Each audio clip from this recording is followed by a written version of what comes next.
How you doing, YouTube? Matt Massive Beer Reviews back with a little bit of a fresh, local-born IPA, hopeful goodness, in the form of Conclave Brewing. It is their Moonwater. Yeah, I have not had this yet, but I just picked it up, what, 3 hours ago? Yeah, just came back from the brewery, picked it up, figured might as well review it because it's 75 degrees outside, and reviewing is what I do. So here, let's see what this sucker has to offer.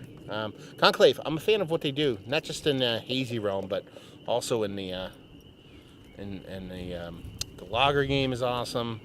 They had a cask ale on today, that was pretty fucking cool. So they do a bunch of different stuff.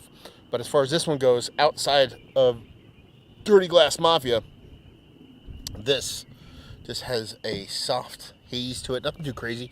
It's a 6% alcohol by volume beer, so it's nothing too insane.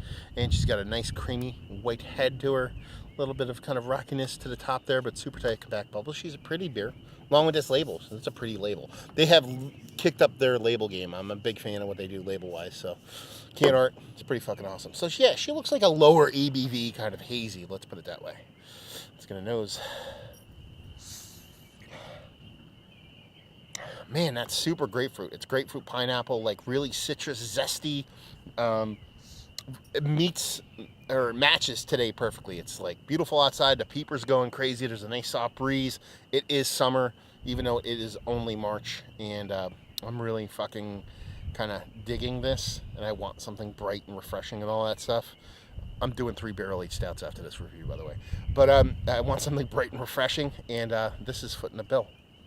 Just super citrus, super forward, almost at a point where it's getting to like citrus kind of confectionery cleaner kind of stuff, but it stops short of being synthetic in any way whatsoever. So yeah, citrus with your lemon, grapefruit, pineapple kind of leading the way. Vibrant, spritzy, adjectives. Let's drink.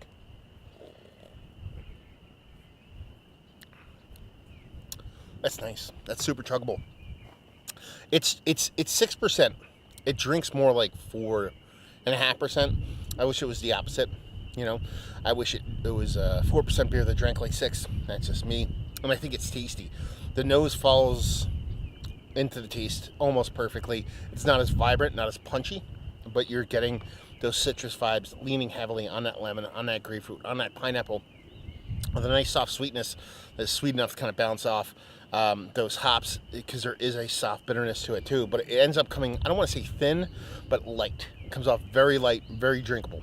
Again, I really dig that, but I've had beers of this kind of vein in that lower ABV, you know, in that 4.5%. I've had bigger ones at 4.5%. So while I dig this and it's well made and it's clean, personally myself, I wish it was lower in ABV. That's probably the only knock I would give it. Outside of that, it's just a super drinkable beer.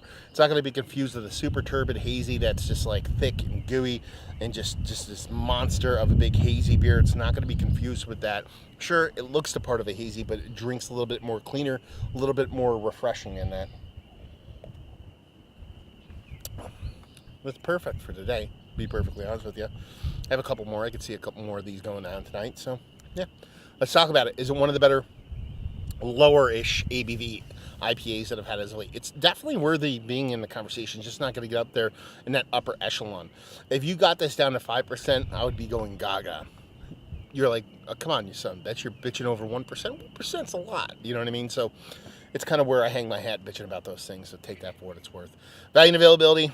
17-4, brewery only, but they released this yesterday, and I showed up this morning and picked some up. So, you know, it is what it is, and leave you with, if you like what we like this beer, if you like just the citrus-leaning haze, but you want something in a bit more drinkable package and really well made, because even though it is impactful, there's room for flaws to be present, and they're just not really there. So it's a really well-made beer, and yeah, does not suck. Let's put it that way.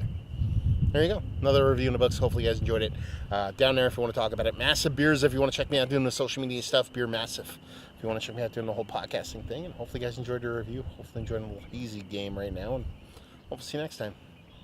Cheers.